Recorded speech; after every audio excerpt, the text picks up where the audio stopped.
Hello there, Alaskans, wherever you are. Welcome to the Must Read Alaska Show. Coming to you from somewhere in Alaska. This is the place where we talk about, you guessed it, Alaska. Where we keep the mainstream media on their toes and where we are standing up for what's right in a world run by leftists. You can find out more by heading over to mustreadalaska.com and also checking out the Must Read Alaska YouTube channel for some really great content. But first, let's get this party started. Welcome, everybody, to the Must Read Alaska Show. I'm your host, John Quick, coming to you live from somewhere in Alaska. And it is a sunny fall day. I hope folks are going to be enjoying the sun maybe at some point today. I don't know, at least where I live, the fireweed didn't necessarily bloom. So I'll take a sunny day if I can get one. We have local elections going on all over the state. And we have some here on the Kenai Peninsula, specifically the city of Kenai. And that is what we're going to highlight today. So without further ado, I have a very special guest today. She currently sits on the City of Kenai City Council, and she's running for re-election. Welcome to the Must Read Alaska Show, Teea Winger. Good morning. Thank you so much for having me, and good morning to all of the Must Read Alaska listeners. Well, I'm so excited that you came on the show here today. Tell us, take us way back to, what got you to run for city council in the first place? Tell us that story. Well, first place was really, I've got young children. I became a stay-at-home mom to focus on my kids, and I wanted to find a way to give back. And about 9 years ago, the borough had a thing of how to get more involved. And I went to the class. How do you get more involved in your local government? And it was support campaigns, donate to campaigns, and run campaigns. So for a few years, I worked on various campaigns. I donated to those campaigns, and then I had the opportunity to run and decided, you know what? I want to see change in my community. And the only way we're going to get that change is if we step up and run. And I'm hard-headed and stubborn like that, and said, well, let's throw my hat in the ring and see where it goes. And I did not actually win my first election. I lost by 21 votes to an incumbent in a big family name. Respect both of them. I took a year off from elections, and I was approached again to run. At that time, the pandemic hit, and I had a lot of concerns of what the closures would be for our businesses, and our kids were being heavily impacted. And then we had to talk about the money that came into the city. And if any government body, as you could see, there was maybe some misspending or not allocating or not getting it out or not giving the opportunity to businesses. And that's when I put my name in and ran, and I was successfully elected 3 years ago, and I've been serving on the city council. So it's been, an uphill battle taking a seat during that time. And I like to think I've worked really hard on, a various amount of issues in our city. Well, the city of Kenai is like most, small towns across Alaska, is kind of an old boys club. So how hard was it running as a strong female conservative voice? Was that, do you think it was tougher to win because that's what your stance was? You were a conservative female voice that was running in an old boys club?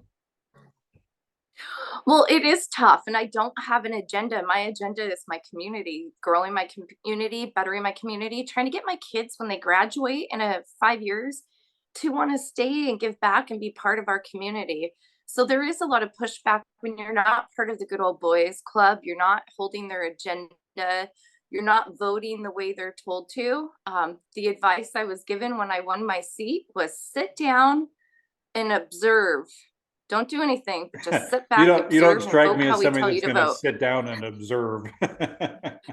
I'm not a sit down and observe type of person, and that did not work. And by the I think my third meeting, we had an executive session, and they went around the table and said, "I don't like you, and I don't want to work with you." So the previous city manager we had, my congratulations speech went, well, we ran the numbers every way possible, and it looks like you won a seat.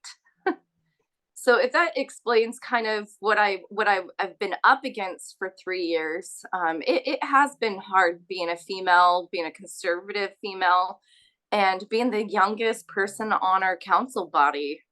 Definitely is impactful. So you Yeah. became an elected official during COVID. You were kind of the elected official on record many times, many times, as the let's keep businesses open during COVID, no lockdowns, no mandates.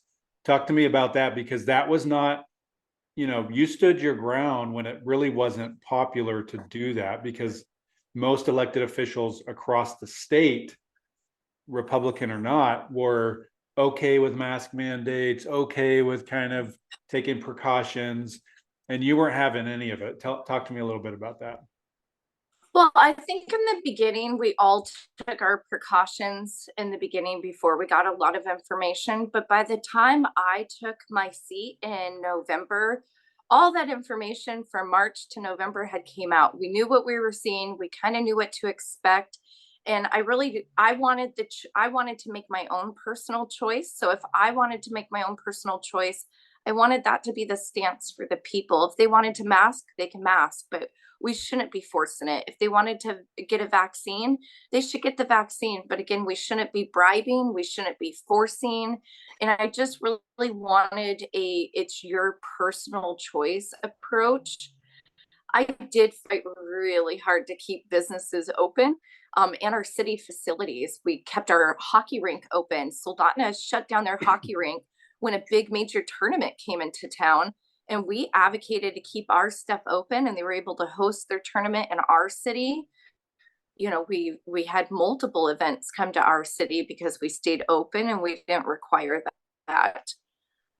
During that, it's not without its ups and downs. Of course, I paid attention. We had plenty of work sessions with Dr. Ann Zink. We were getting the information. We were looking at the cases locally, and I think how the end approach was the best approach for the people of Kenai, which was keeping business open and keeping it where you had your own choice. Through elections, following that, I got a couple more conservative candidates to come in and get elected and help out. And we were able to pass a resolution that stated that the city of Kenai would not be doing any mask mandates or vaccine mandates in the city of Kenai. We recognize private businesses could do what they would like in their business, and that was fine. But the city's approach was we would not be doing that. And I'm proud for that. And we did have access to the vaccines. We had our ambulances that were going to homes to give the vaccine. I started a vaccine voucher program. I was made aware there were elders that couldn't get in they didn't have the money for cabs. So we had a voucher program to make sure they could get access to the vaccine if they wanted it. But my whole stance was choice on that. You have your own choice. So if COVID rears its head again, which it seems to be in the media, I don't know if it's actual COVID, do you think your stance changes, or is that going to be your stance the next time around when whatever pandemic happens? That is absolutely going to be my stance going forward, unless, it's a total different variant virus where we are seeing the deaths behind it. But if this is just another flu-like cold, absolutely not shutting my city down. I'm definitely taking an open approach and just going to encourage people to take the next necessary steps to protect themselves. But we don't need to blanket that approach. Nice. So let's shift gears for a second. The Kenai Riverbank stabilization project. This project has been in the works for, gosh, it seems like decades. Yeah. The governor recently came to visit. I think threw in some funds for the maybe matching for the federal grant. Talk to me about where we're at with that project, and are we actually going to break ground on it? Is this actually happening? I think it's super exciting. As you said, this project's been actually going on. I turn 40 next month, and this has been conversations that predate my lifetime. These conversations go back to the 60s. We're seeing, 3 to 5 feet of bank falling off every year. And that's a lot of receding. We have a senior citizen facility there and our senior housing that is right in the path of the bluff falling over. So we absolutely do need to get something done.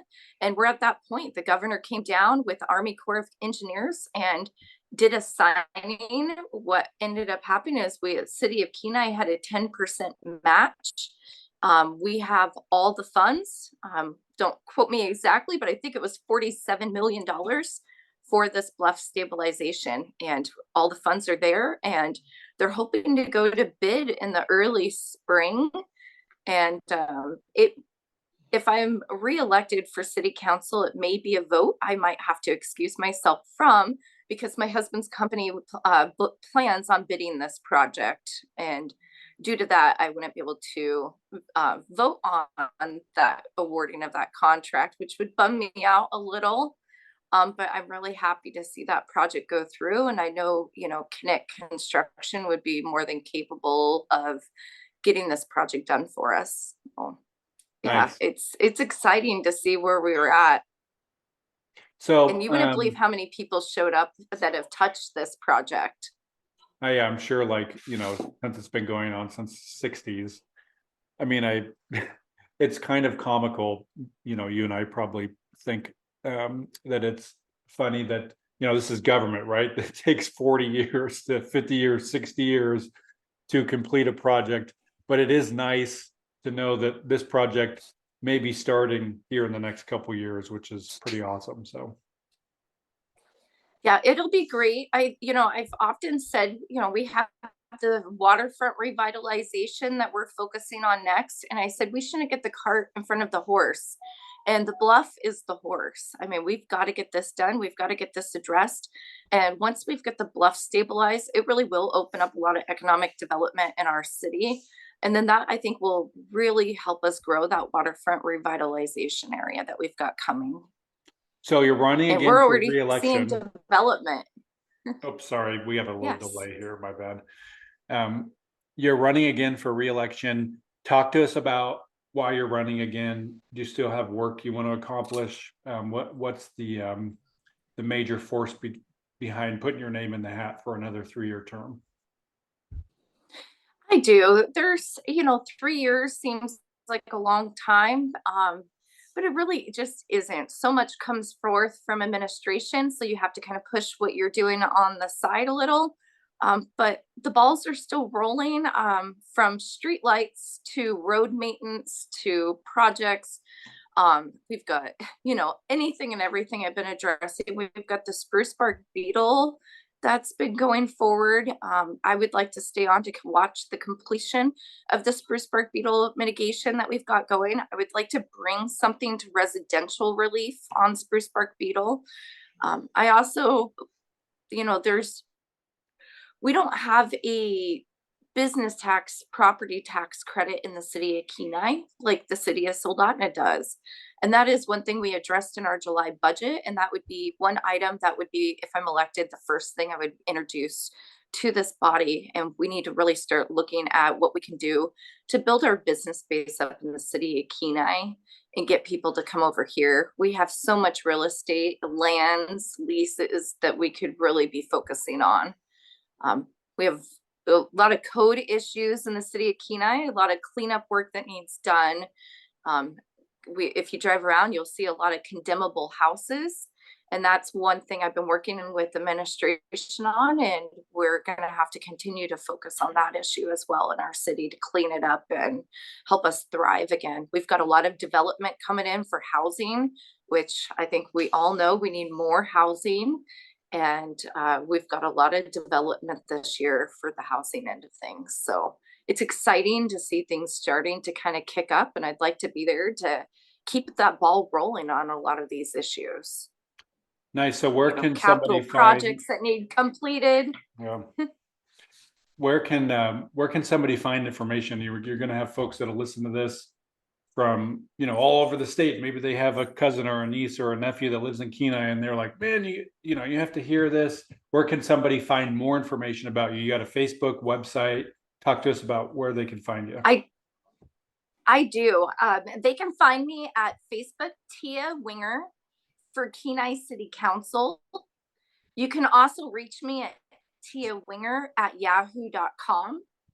And you will see on my Facebook page the candidate forms that I've done up to this point with both our local chamber, the Peninsula Aquarium. So you'd be able to watch the 50-ish minute videos and see where all of us candidates stand on issues. And I really just hope I can, you know, tell your nieces, tell your nephews, tell your friends in Kenai to get out and vote on next Tuesday, the 3rd. Well, any last minute thoughts here before we head off? Floor is yours. I just want to say thank you to everybody. You know, I've came in, I've had to take some hard votes. I've worked hard for the people.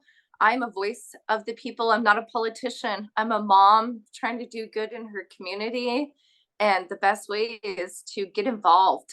And if anything, I just try to encourage people to get involved, get out, vote, get to know your candidates, get to know where they stand on their issues. And I hope that we align and that I have their support going forward and that we can really work on continuing growth of our city together. Awesome. Well, we wish you nothing but success here at Must Read Alaska. I'm hopeful that you will pull off a victory. Love to see you in there for another 3 years. For folks that are wanting to help keep the lights on here at Must Read Alaska, go to mustreadalaska.com. On the right-hand side, there's a little donate button. Every $5, $10, $100 helps. We're not funded by some dark web nonprofit conglomerate.